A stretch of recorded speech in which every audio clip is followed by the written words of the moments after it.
Hello, everyone, and welcome to Northeastern University's Experiential Philanthropy series, a program that brings together stories of generous and influential leaders to the Northeastern community. My name is Diane McGilvray, and I'm the Senior Vice President for Advancement at Northeastern. And today I am joining all of you from Oakland, California, where I am spending time with our newest colleagues at Mills College.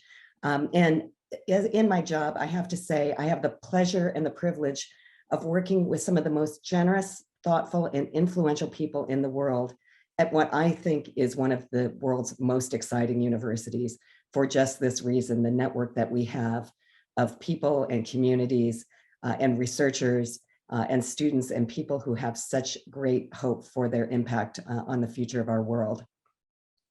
In this series, we bring together an audience of intergenerational leaders. We have student ambassadors, young alumni board members. We have representatives of our Parents Leadership Council, the Frank Palmer Spear Society, trustees and trustees emeriti.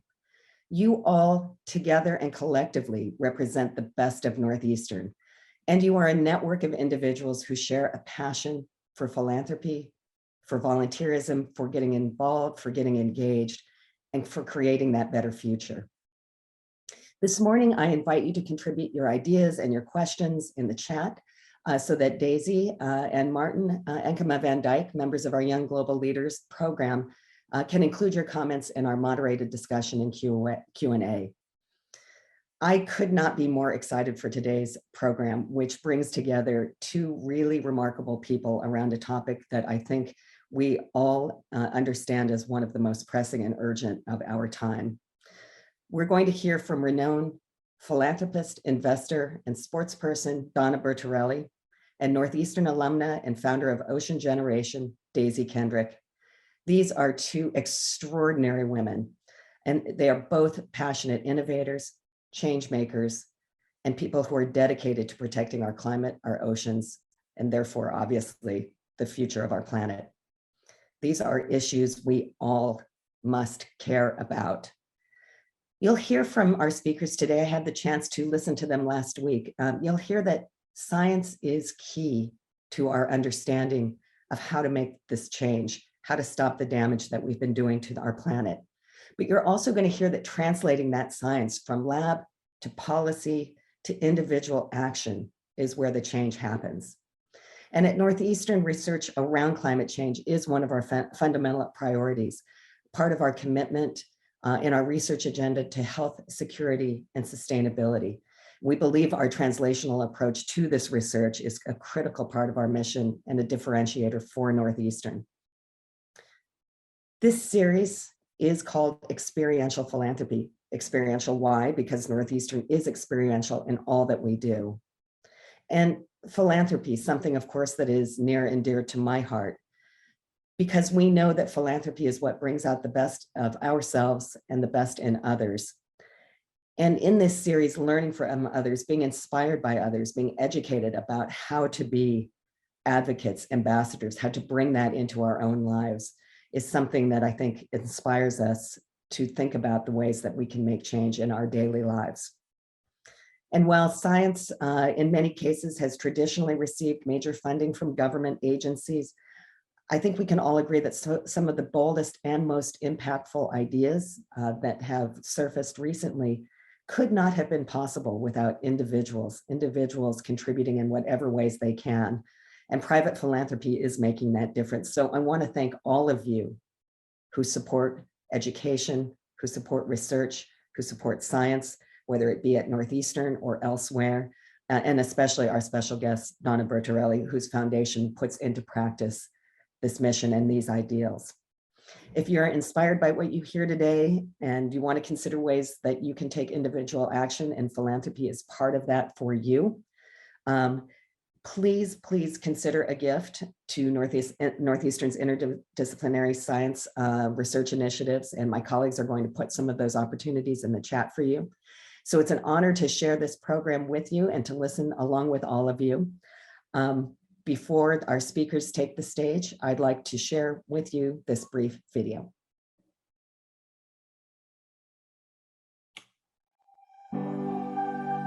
Experience, an entrepreneurial mindset, These are defining educational characteristics that set Northeastern University apart. Last year alone, Northeastern placed co-op students in 146 countries around the globe, and it ranked in the top 10 student entrepreneurship programs in the country. As students experience the world, they are uniquely impacting it before they even graduate. Such change is particularly evident at Northeastern's Marine Science Center, which offers an immersive and hands-on learning approach combined with a strong culture of discovery. This provides students with numerous opportunities to collaborate with leading faculty, industry leaders, and non-profits on research projects aimed at solving global challenges of climate change. When it comes to protecting our oceans, today's guest is a dedicated hero. Dona Bertarelli is a renowned philanthropist, investor, and a world record-holding professional sailor. Miss Bertarelli is one of the planet's most impactful ambassadors when it comes to ocean protection and environmental conservation.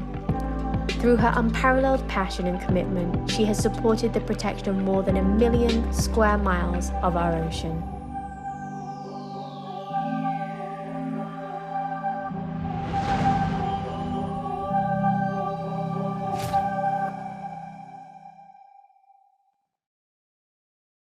Thank you so much. And now I'd like to ask Daisy Kendrick and Dona Bertarelli to begin what I know is going to be a really wonderful and deep discussion. Thank you, Diane, and thank you for that introduction. As always, it's an incredible pleasure to be part of these Northeastern events where you especially manage to bring together incredible people for great discussions, and one that I am very, very excited to have today with an ocean hero, Dona Bertarelli. As you heard from the brief video introduction, Dona is a passionate advocate of our oceans. She's a huge philanthropist, but I think we have a lot to learn as well from your leadership, your approach in life and your career, and to advice that you have to give all of us, and especially the younger Northeastern University people listening today, that can benefit from your wealth of experience and your incredible career so far. Thank you, Daisy. Thank you, everybody. Thank you, Northeastern, for this invitation. Yes, it's a real pleasure to be able to talk to all of you, and actually even you, Daisy, because it took me, I probably started when I was 35 to understand what I wanted to do and why the ocean was so important, and yet you're not 30 yet, and you have done so much, and I know that the work that I'm doing, it's exactly to inspire the young generation, people like you. And I would like to know, if we can start by you telling us, how did you come about to create Ocean Generation? What inspired you to protect the ocean and to talk about these big complex issues of ocean and climate that are still today not yet understood? Yeah, I mean, mine was it was an unexpected journey that I actually started while I was still at Northeastern University. Thanks to the co-op program, I ended up doing a work experience at the United Nations in New York in the really exciting year of 2015, when they introduced the Sustainable Development Agenda, which was 17 goals for the next 15 years. And I see that you're wearing the SDG badge proudly on your blazer. But for everyone else that doesn't know, those goals are critical for the next 15 years of all countries in the world coming together to tackle huge issues like hunger, poverty, equality, and really for the first time in history, a huge focus on climate change. And while I was doing my co-op, I was working for the small island of Grenada, and it was here through this experience that I learned that climate and ocean threats are really one of the greatest challenges to my generation, and especially to future generations. And I had this, long story short, an idea for a song called We Are the Oceans. And that became like a YouTube influencer campaign with different YouTubers doing their version of this ocean song.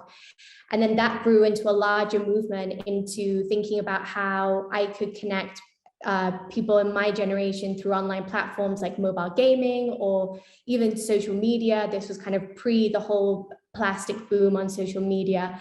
How could we engage them? So then I started to experiment with mobile gaming, did some collaborations with Angry Birds on different ocean issues. And that ultimately ended up in creating a foundation, which is called Ocean Generation. And that's dedicated to raising awareness, using the power of documentary filmmaking to tell our ocean story, connecting with younger generations through innovative means, and also creating real world solutions on the ground in ocean and climate vulnerable locations like small islands. And that was my life since I graduated from university from Northeastern. And now I'm kind of the opposite of your story, because now I started working for my family business. So I kind of did my thing first and now I've transitioned. So I definitely think that's an interesting talking point for us later on, of how you transitioned out of your family business into your philanthropy work. But from your side, I know that the same for you, you know, the water's played such a large part in your life. You're a sailor, and you co-founded the Bertarelli Foundation, which focuses on marine conservation. You created Spindrift for schools, an education program for children in France and Switzerland.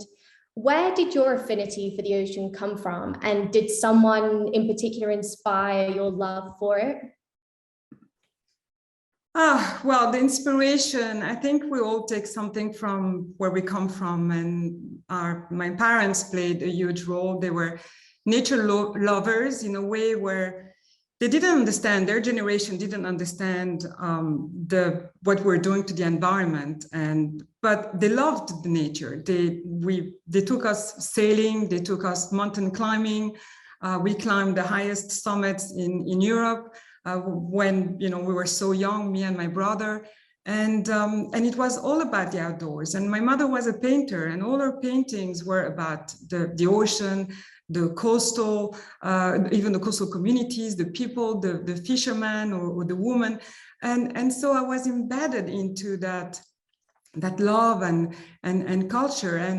And I'm lucky enough that I can share this deep connection with the ocean with my husband today and my children, because he's a professional sailor and he knows the ocean better than anyone else.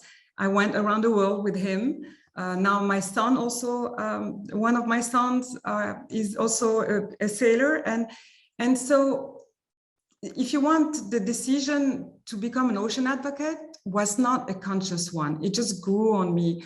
Little by little, as I was working in that sphere, as I was understanding the complexity of the problem, but also the simplicity. The ocean covers 70% of the planet. It's a blue planet. Life comes from the blue, not from the green. The blue existed before the green existed. And so the air we breathe, the water we drink, the food we eat, everything comes from the ocean.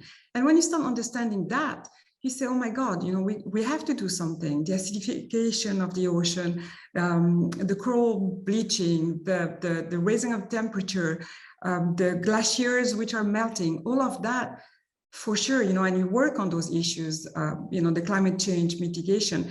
And the ocean takes such a big place in our lives, on our planet. That must be a priority. And I've decided to make it one of myself. Yeah, I'm so glad you set the scene there as well at the beginning of this conversation of why the oceans are so important, because they really do interconnect us. And most people think it's a green planet, but in fact, it's actually, we're on a blue planet. And, there are so many issues, I'm sure we'll talk about later, 30 by 30 and different areas that need tackling. But one of the ways that you've started to tackle that is through your book, Geocé, which unwraps how sailing and philanthropy can work together to help children learn about marine conservation and environmental change. Can you talk a bit more about this connection and what your book's doing? Well, the book came about, I kept a journal during my around the world, and the journal was really for my children, saying, listen, I might not go back again, and I'm going to literally, use Antarctica as a buoy. You go down the North Atlantic, South Atlantic, you turn left, you go around Indian Ocean, then you go into the Pacific Ocean, all around Antarctica, go back up, past Cape Horn, and then go back up South Atlantic, North Atlantic, and then you come back home. And I was like, this is an amazing journey. So I'm going to keep a journal. And then we had created Spinner for Schools 2 years earlier. And we had engaged with school children, and from first just our local community where our racing stable was. And then it started growing and having more schools and more classes and more children. And it's really while I was at sea that teachers started sending me questions. And you know, children, how they are. They have these amazing, clear questions that, they go straight to the point, and then it was complicated to answer. So I started writing even more and tried to make that connection of saying, how can I use my around the world and at the same time empower and raise awareness and outreach, a little bit like you have done with gaming and music and fashion. Try to widen that audience, because if you talk only to scientists and ocean conservationists, you talk with people which are convinced that no. The challenge is to talk to people which might not think about the ocean as a natural resource, that you need to keep alive. You might see the ocean only with the fish you have on your plate, or a place only to harvest something, right? But not as a natural capital, and a capital for humanity, and one that has to remain for generations. And so really this exchange with the children really opened my eye that education is really key. If you first, I believe that you start loving something if you see it and if you understand. And in order to understand, you need to be educated. You need education. So if you want to empower people, if you want people to be passionate about something, it has to go through education. And education can be many things. Can be images, can be e-video, can be school kits. We have just launched a Spinner for School SDGs kit, and the 30 by 30, the 30% goal of protecting the planet by 2030. And this is how it really started.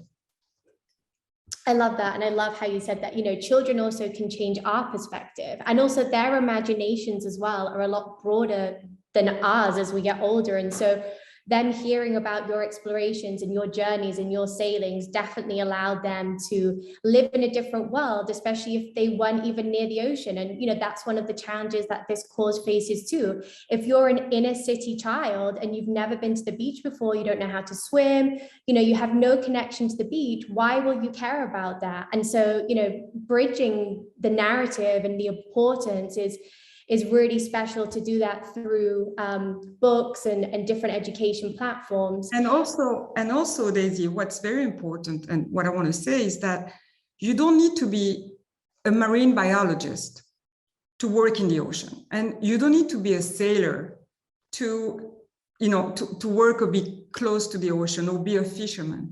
There are many different jobs you can have, and there are many different activities that you can take on.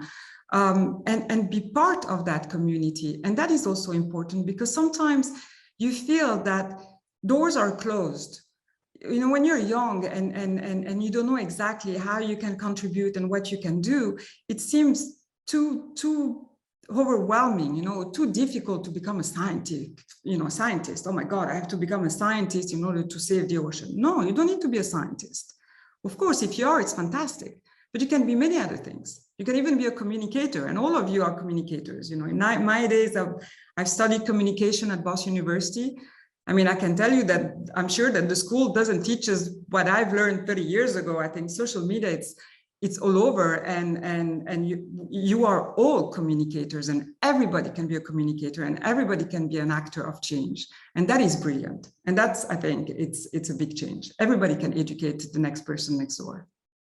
Exactly. That's something that we did with Ocean Generation in terms of, creating content, and also, how do we translate these scientific concepts that previously people felt perhaps intimidated, or I certainly did when I started to learn about this. I'm not a scientist. I'm nothing involved in conservation before, but, step by step and translating the science into real world information is so important. And then also philanthropy in general, not just for the environment, but in general for you, is incredibly personal. I know that your foundation, Bertarelli, does more, but it was actually a foundation that was founded in memory of your father. Would you share with us a little more about your late father and the role your family play in driving your philanthropic decisions for the oceans and wider causes? Yes, of course. My father was a very practical person. He was very close to people. He obviously believed in science. And when I graduated in '92, and right away I had to go and work for the family. And so first job, okay, he made me do HR, and then I had to do, actually I've done political affairs and government affairs in Washington, DC was one of my first job, and I've learned a lot through that, because of course we need policy, right? To make change, we need to be able to change policies or to create new policies. But very rapidly, he put me in charge of different foundations and educational programs that we had. And I've learned how to work with different stakeholders. And I think this is the key. We are obviously stronger together. And I also believe, and my father believed, that you don't need to reinvent the wheel if the wheel already exists elsewhere. So the good thing in the 30 years that I've been working in philanthropy is that philanthropy has become much more professional. Now the risk is that it might become too professional. The risk is that it becomes so corporate and so entangled into, slow decision and so on and so forth. Inefficiencies. And inefficiency and so on and so forth. And philanthropy needs to remain something that allows you to act quickly, if you can act quickly, allows you to test and fail, because this is what philanthropists can also do, and be creative. And at the same time, be strategic, be opportunistic, but also be strategic. And my father was all of that. He was obviously working in life science, so science and scientist information was the key of everything that we were doing. But it's not so much different in marine conservation. We need science to tell us what we need to do. The problem is science has been saying it for so many years and nobody listens. And now we have the chance of saying, you got to take this science and you need to translate it into a language that people and children and teenagers and young leaders and even the present actual leaders understand, and then they're going to be acting on it. This is the challenge. And my father was an entrepreneur. So action was really something that he taught me to do. That's amazing. And I think something that you highlighted, which I think is really important to talk about, because I also experienced that so far in my own philanthropic journey, was the part of trying and failing. Not always everything within philanthropy is going to be a success. And one of the keys to, I feel like, successful programs within philanthropy is also listening to the different stakeholders, but also the people in the communities that you will be impacting, and having their voices included in the projects, and building that bottom up approach to really have those successful programs. Going in top down doesn't always work. And so that growth up, I think, is something really important. And could you share more about your journey as a philanthropist, and how do you make decisions on what organizations and causes you support? What you were saying on communities, it's absolutely essential. I never ever start a project without first knowing, how does the community feel about creating a new marine protected area? What are the problems they're encountering? Are they seeing the problems? Are they seeing the change or the climate change? What type of support can we bring them? What kind of skills they might not have? It's because many times people say, oh, you have money, we need more money. Of course you need money to do projects, but money is not everything.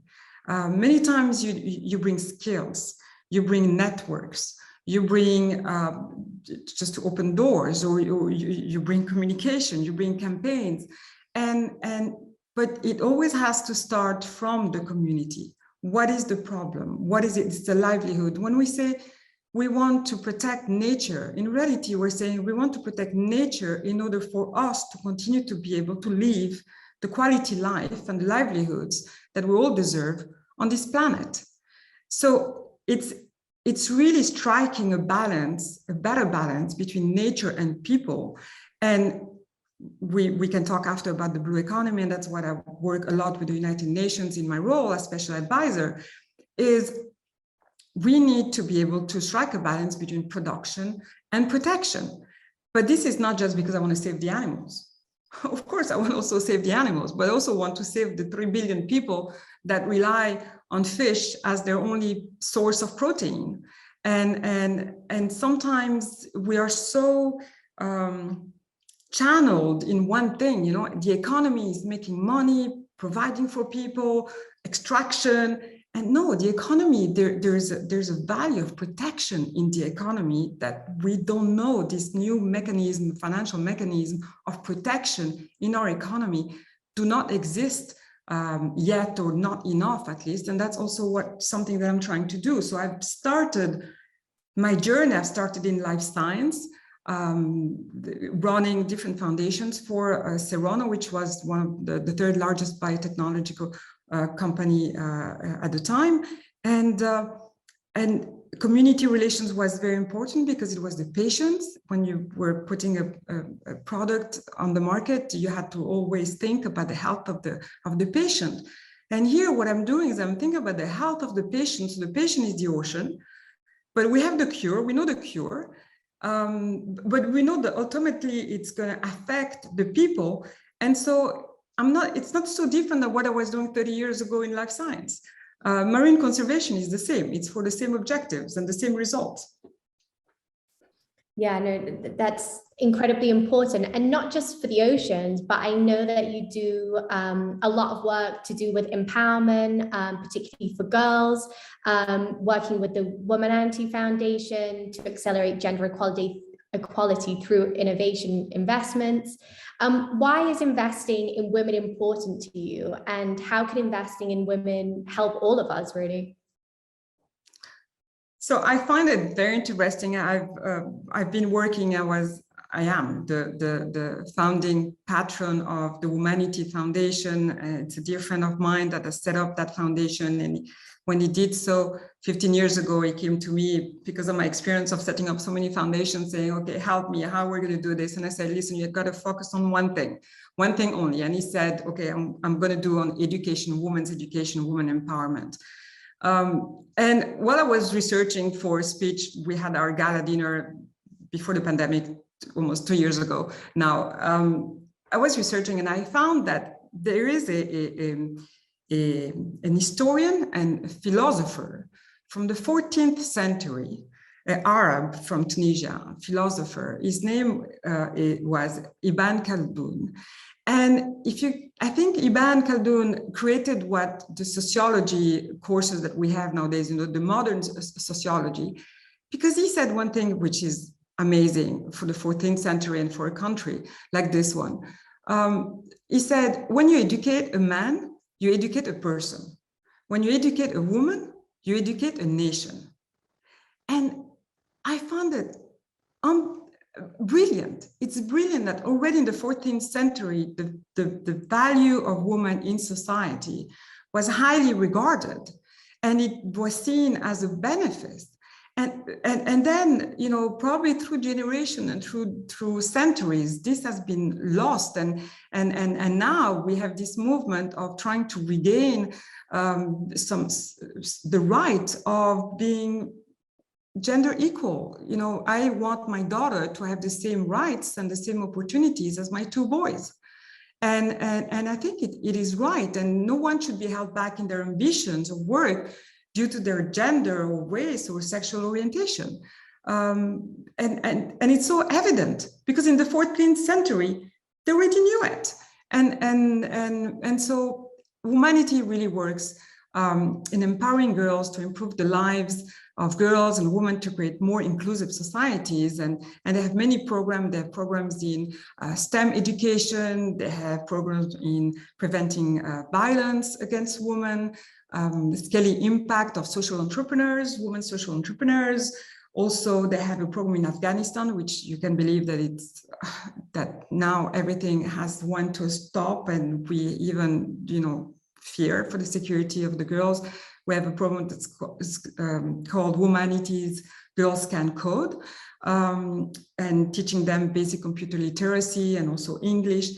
And yes, I think it is really essential. 62 million girls around the world are not in school. And we know that if they were, 10% of those girls would be on schools. The GDP increases by an average of 3% for that country. So it's really, it's no brainer. I mean, we need to educate girls, we need to empower girls and women, and there isn't any job that a woman cannot do. I went around the world with other 13 men, and every time media was interviewing me saying, oh, how was it to be with 13 men around the world for 45 days? And I was like, well, you should ask them, you know, to me it was fine, you know, it's something normal, but you should ask them, how was it to have a girl that is not supposed to be with them around the world on a boat? And this is exactly, we have to shift how we see the place of women in society. Or even they should have been asking you, why were there not more women on this expedition? You know, how can we use our platforms to get more women involved in sailing and sailing around the world? And as you say, changing that approach, changing mindsets, empowering and educating women where they're not being educated so that they can raise up is, you know, incredibly important for absolutely every aspect to our world today.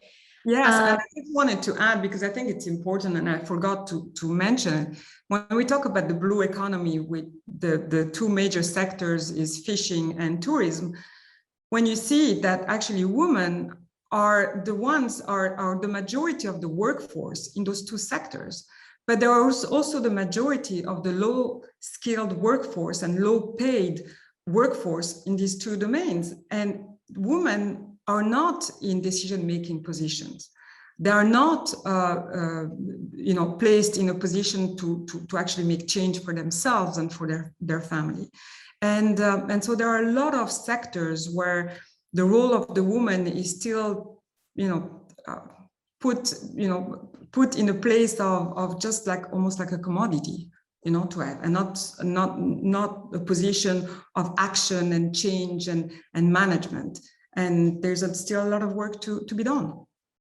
I agree, but I think we can definitely learn from the past. As you mentioned, the first philosophical reference that you made. Even recently, I was in a Portuguese fishing town, and now obviously times have changed, but actually in this town, when the fishermen came home, they would actually give all the money to the women, and the women were the ones who were running the town. And I found that, you know, so, you know, in many communities, they need to be learning from this model that was already existing you know, centuries ago. But, you know, between women, between the environment, and so many other pressing issues within the philanthropic space, and so many challenges, and probably councils looking for your time and your advice, how do you prioritize what you work on, with whom, and when? So, like I was saying, to me, really, there are two channels. It is either one that is opportunistic. The community is going to call us to ask to come for support, for skills, for money, for, you know, to help them solve a problem that they want to protect their area. They want to have a better sustainable blue economy. So we go there, we see what we can do, we listen. And this, to me, it's an approach that is very opportunistic. And then there's a strategic one.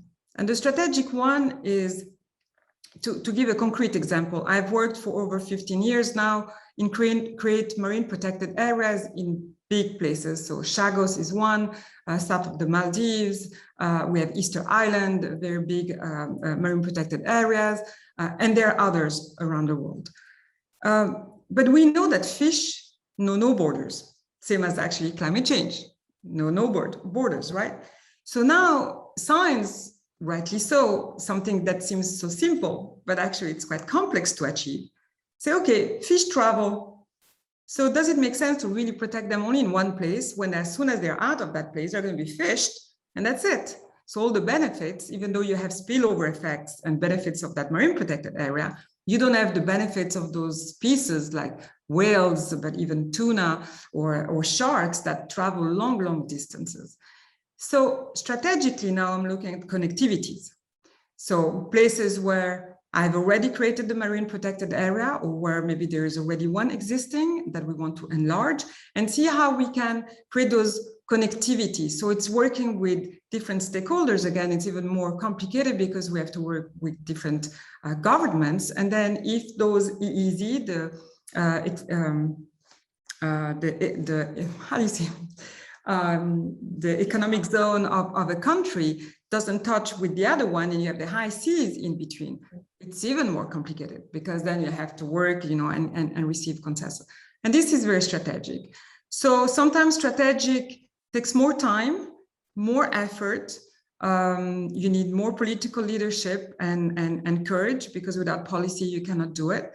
And sometimes opportunistic can also take time. For Easter Island, it took me 7 years and 3 governments, 3 successful, successive governments to achieve what we achieved.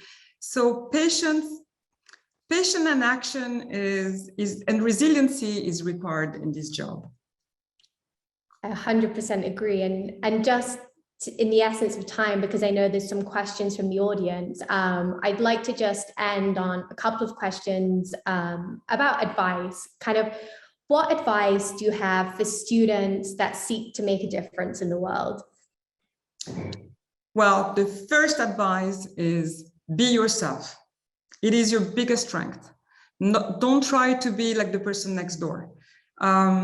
You will know much better what you can bring. You will know much better why do you want to wake up every morning, and why are you passionate about something, because then you got to be passionate, of course. And that's also my number 2 advice: be yourself and be passionate, and also be curious.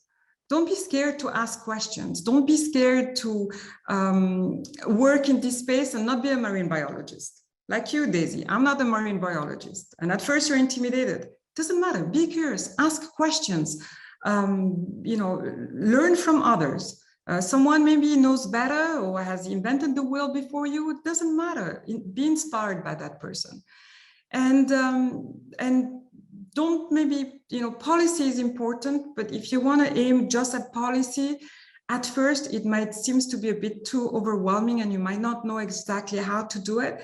But every small step and every small action, every person can make a difference. And so remain open, but at the same time remain focused, right? Know what's going on around you and what are your possibilities, but don't try to do a little bit of everything. Try to aim at one thing and do it well and do it consistently and be resilient.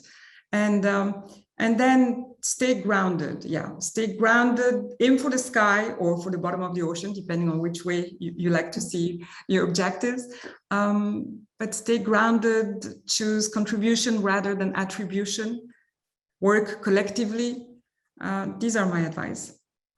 Well, I think what do you think? But what do you think, Daisy? You probably also have advice. Actually, I wish I'd have actually heard your advice before, because I remember when I went into this space, I wanted to solve every issue. And, I was naive in thinking that everything was possible. And when we were looking at creating Ocean Generation as a foundation, one of the greatest challenges was really that, in narrowing down actually through our work, through our support, through our programs, what exactly were we focusing on, and finding that focus to some of, the world's greatest challenges that are so complex, so layered, so, as you say, there's also the whole different level of target audiences from your programs, whether it be government policy level, or it's community engagement, or it's, communication, outreach, and audience.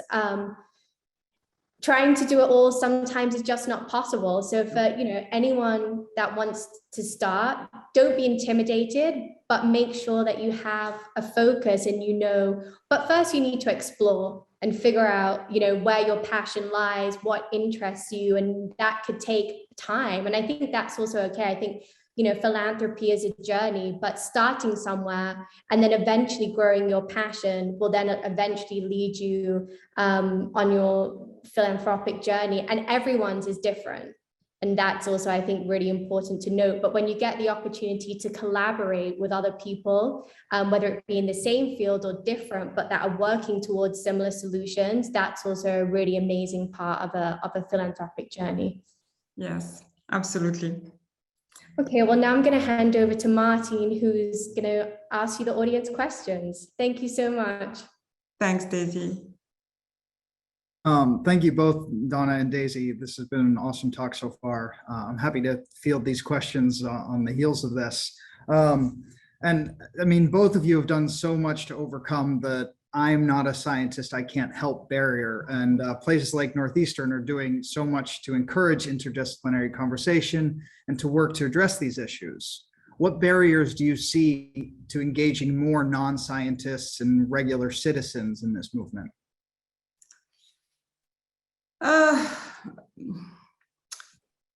I think it's knowledge. Not everybody likes to go underwater. Not everybody is a diver.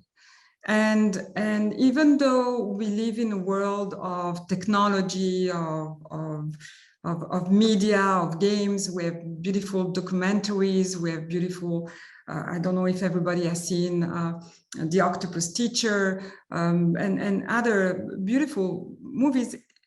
Sometimes the difficulty is that you don't know if it's reality, right? Mm-hmm. And me, it strikes me every time, because every time I go diving, and every time I dive with a hammerhead shark, or even just a simple fish, or even a tuna. I mean, actually, the tuna. I'm even more emotional about tuna than any other species, because you understand tuna on your plate, but you don't know. It's very difficult to have people engage in loving a tuna other than in your plate. It would be much easier to love a teddy bear, a bear, like a white polar bear, or a seal, or another species, or a koala, other species. But the tuna, how you can fall in love with the tuna?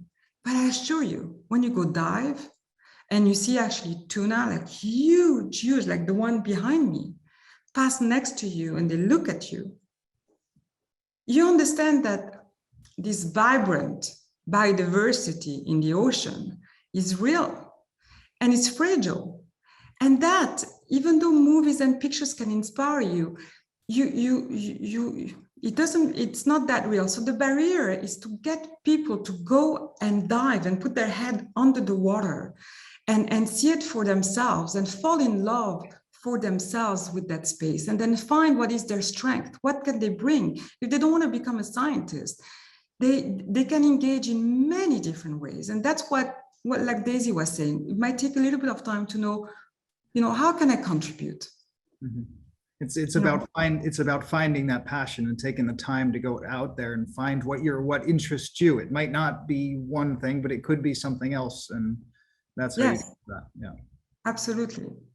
Another question from the audience is, what is your best advice to find funding year-round? Grants and crowdfunding are great. However, when you're a small organization, this is often the biggest hurdle, even after finding a focus. Yes, it is. It is difficult, but I believe that there's never been as much money as there is today in accessible money in ocean conservation. There are a lot of foundations and a lot of programs that provide grants. Now, I'm not an expert and be able to provide real advice and where to go and seek for those funds.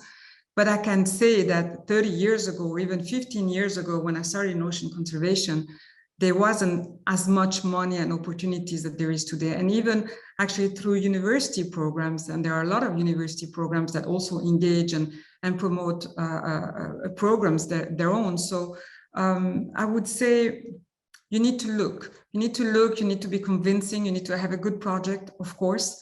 And then you need to probably do internship, go and work with some people, go and try to get a job in those big NGOs or ground-field associations. That will, that's where you're going to do your network. That's where you're going to find people, and maybe that's where you're going to be able to do some funding.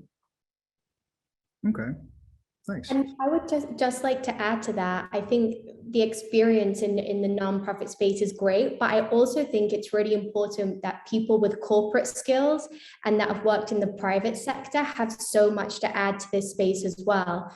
And so like if people have had their careers so far in the corporate world, don't be scared to transition into finding purpose, into, you know, working in the NGO space, because a lot of these NGOs need some of the business mindsets to really help make their programs sustainable, self-sufficient, and have some of the disciplines and we talked about earlier, kind of more efficient ways of working. So I definitely think as well, corporate experience is really important as well for the space. Well, absolutely, because companies nowadays, already now, but by 2030, there won't be one company that will not need to apply to the ESG. They will have to have a policy on ESG. They will have to have community programs. They will need to invest in those programs. And so there you go. You can also contribute in a corporate way. And actually the challenge today in this world, in the ocean conservation, but even land conservation, is to liaise private sector with government, with philanthropists.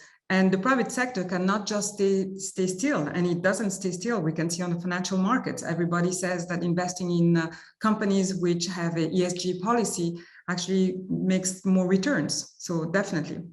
Well, yeah. It's interesting because one of the audience also, Christopher, just asked an interesting question. Is it's this balance between the corporate, the philanthropy, the people, and as you pointed out earlier, 3 billion people require fish as a source of protein. It seems that fish farming is becoming increasingly used to counter the depletion of natural fish stocks.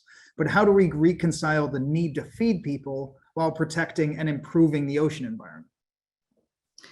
You know, I was with Dr. Sylvia Earle just 2 weeks ago. We were together working on a program, and she said something which really struck me, because I work in the blue economy and I work for UNCTAD, which is trade and development, and we talk about fisheries and aquaculture and sustainable aquaculture, which doesn't really exist the way it should really be, because it's a nonsense to go and catch wild fish to feed fish, which actually you breed. You know, there is something that really doesn't work there, because in that case, rather to eat the wild fish instead of the cultured fish. But she said, the world we have a food security problem, and we will have an increasing problem in food security. But she doesn't believe, and I tend to agree with her, that we will not be able to solve that problem just by harvesting more and producing more fish, even though fish is the cheapest source of protein. It's cheaper to farm fish than to have the cattle or the pigs or other animals. So environmentally, maybe it seems that it makes more sense to harvest more fish, but she's right. Aquaculture is a disaster in many places. It's not the solution. And I think she was saying to me, she said one thing, she said, it is not food security our problem, it's going to be planet security. If we don't address the health of the ocean and how we treat the ocean, it is not food security the problem, it's going to be planet security. We're not going to have a planet to live on. And that was quite drastic.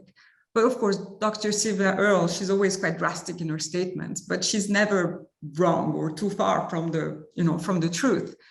And I think what's important to say is that we have the choice of our diets. We can choose what we want to eat. I'm in Switzerland. Is it correct that in Switzerland I eat tuna? Why? Right? When in some populations, some parts of the world, they don't have a choice. They only have tuna to eat. So if I want to eat tuna in Switzerland, I'm removing the tuna that they are going to have. And so I think the rich countries, and we're privileged, and I'm privileged, we're all privileged to live in the countries where we're living. We have the choice of our diets. And I think we have to make an effort and adapt our diets. And I think we have to eat a bit more plant-based and make those choices, not just for us, because anyhow it's good for us, but for the planet and for other people which don't have the choice of their diets.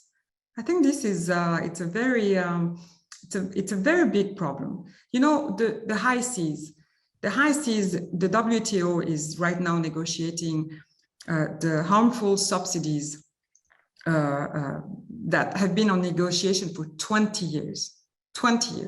We are providing $24 billion of subsidies every year to an industry, the fishing industry in the high seas, that is bankrupt. If there would not be those subsidies for gasoline, for building bigger and bigger boats, the industry would be bankrupt. Who, in a common sense, in the private sector, would continue to give that much money in a company that goes bankrupt? It does not exist. So we are, and why are we subsidizing so much that industry? It's to feed the rich countries. So we're emptying, the ocean, the high seas of fish, so the local communities have nothing else to eat. We're emptying the ocean for people which actually we have a choice of a diet. We could eat something else. We don't need to eat fish every day, twice a day. Yeah. We don't need to eat meat, for that same matter, twice a day. Yeah, there are enough documentaries on the meat side of things, and recently Netflix's new Seaspiracy, or relatively new Seaspiracy, highlighted the fish industry specifically. Yes. Speaking of fish, I think this is our last question we'll have time for, but the art behind you is a great way to engage, and I've seen some of your videos that have that in the background as well. The public in an emotional way with the ocean and its creatures, and the question is that this is a little bit rare. How do we like art installations that intersect with science, and that the funding for that isn't what it should be? Have you have either of you thought about how to perhaps elevate that activity? Go ahead, Daisy. I'll let you take that question. In terms of using art as a visual medium to elevate the topic? Yes, yeah, I'm guessing he's asking for philanthropy too, for any kind of science philanthropy helping the world. Yeah, I think visuals are so important, and the ways that we translate the science to a wider audience, to engage more people in a topic like oceans, is so incredibly important. I mean, something that we do at Ocean Gen is like, we take large scientific reports, or like the recent climate report by IPCC, and then we translate that into bite-sized chunks, and we put those facts with striking images. Why? Because we know as well that like younger audiences, our attention spans are also a lot shorter. So if we're scrolling on a screen, we're more engaged by looking at a graphic image, and then you'll read the caption as opposed to kind of a long paper. And that first visual image that you see really can really tell a story, captures attention, and brings a whole new audience to topics like climate change and ocean. And so it's so important, the arts field for this. Oh, I definitely agree. But how do you get somebody to pay for the art instead of straight into the direct funding to help the solution? I think that's more the question. Maybe one for Dona. I don't know. It's an intricate question. I think there are people that love the art just for the art, and a lot of money. If you look at Sotheby's and Christie's and the auctions, there is a lot of money that circulates in the art space. And if I take the example of Christina Mittermeier or Paul Nicklin, they're also using their art. They're not just ocean advocates. They're artists. They're photographers. And this is their first job in a way. And their role, I think the role of art to pass on a message is very powerful. And I think if a photographer, that would be also another example.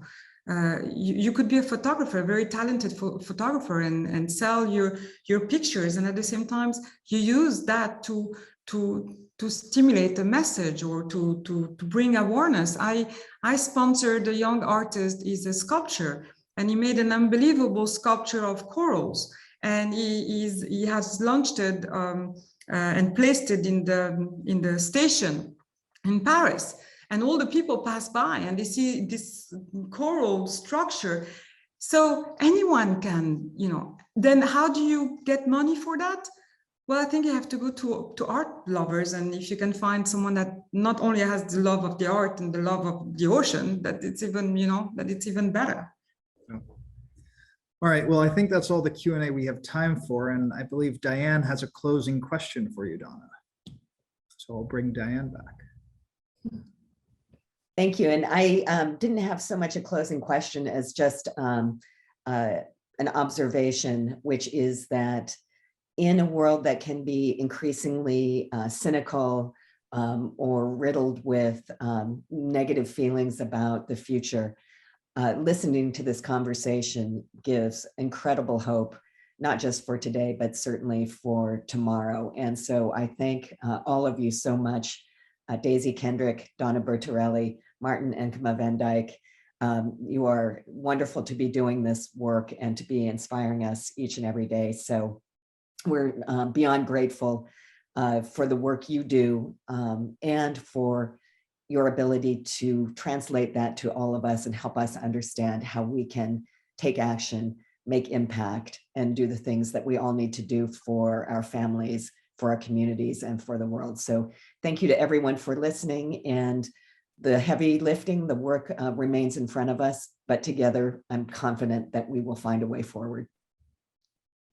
Absolutely. Thank you very much for the invitation. It was really an honor. And thank you, Daisy. It was brilliant talking to you, and Martin as well. Thank you so much. Thank you, everyone. Thank you so much, Donna. Thank you, Daisy. Thank you, Diane.